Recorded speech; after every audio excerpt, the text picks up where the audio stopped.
You ask Tiger to solve. This deals with linear equations with one unknown.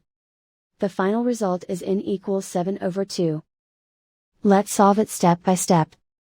Group all n terms on the left side of the equation. Subtract 5n from both sides. Group like terms. Simplify the arithmetic.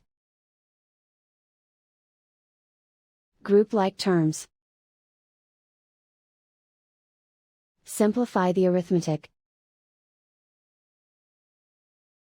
Group all constants on the right side of the equation. Subtract 4 from both sides.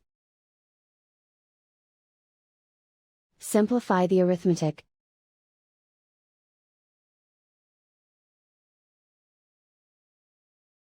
Isolate the n. Divide both sides by 4. Simplify the fraction. Find the greatest common factor of the numerator and denominator. Factor out and cancel the greatest common factor. And so the final result is n equals 7/2.